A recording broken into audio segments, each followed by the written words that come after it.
4 তারিখে বড় জমায়েতের ডাক এবং সমাজের সকল স্তরের মানুষকে আপনারা ডাক দিচ্ছেন। মূল কর্মসূচিটা কি রয়েছে? মূল কর্মসূচি হচ্ছে, দেখুন, বিএলওদের উপর মিথ্যা অভিযোগ এবং মিথ্যা দোষারোপ করে দিয়ে ইসিআই পার পেয়ে যেতে চাইছে এবং ইসিআই এটা করতে চাইছে যে করেই হোক ভোটার ডিডাকশন করবার। মুখে বলছে এক কথা আর কাজে তার আলাদা প্রতিচ্ছায়া। সেই প্রতিচ্ছবিটাই আমরা সকল মানুষের কাছে তুলে ধরতে চেয়েছি এবং সেটা তুলে ধরবো। কারণ যখন প্রতিদিন প্রতিনিয়ত প্রতিক্ষণে আমাদের বিরুদ্ধে চক্রান্তের বেড়াজাল পাতা হচ্ছে। কারা করছে চক্রান্ত? ইসিআই করছে, আর কোনো একটা রাজনৈতিক দল, সেই রাজনৈতিক দলের কোনো একজন প্রতিনিধি, তিনি তার ইচ্ছা চরিতার্থ করবার জন্য এগুলো করে যাচ্ছেন আমাদের বিরুদ্ধে চক্রান্ত। আমরা 30 ঘন্টা বসে থেকে সিইওর দেখা পাই না। আমার মহিলা প্রতিনিধিরা টয়লেটের অভাবে ছটফট করে, আর তিনি এলেন রাজকীয়ভাবে ভিতরে ঢুকলেন, তাকে রাজকীয় সম্মান দেওয়া হলো।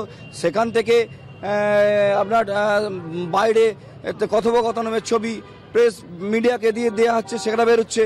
আর আমার যারা প্রতিনিধি মহিলারা টয়লেট করতে পারবে না, এটা কি চক্রান্ত নয়? এই চক্রান্ত, এটা তো একটা ছোট চক্রান্ত। বড় চক্রান্তটা কিন্তু এরও গভীর থেকে গভীরতম জায়গায় লুকিয়ে, যেটা হচ্ছে বিএলওদের কাঁধে পা রেখে একটা ভয়ঙ্কর কাজ করতে চলেছে ইসিআই।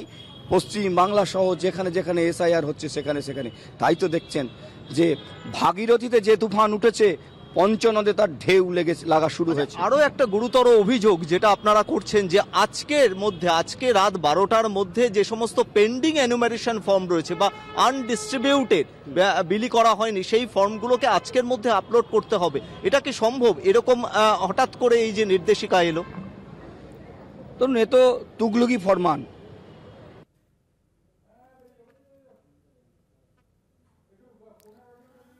না, তাহলে 11 তারিখ পর্যন্ত যে সময়সীমা বাড়ানো হলো, তার যৌক্তিকতাটা কোথায়, কি বলবে? পুরোটাই চক্রান্ত।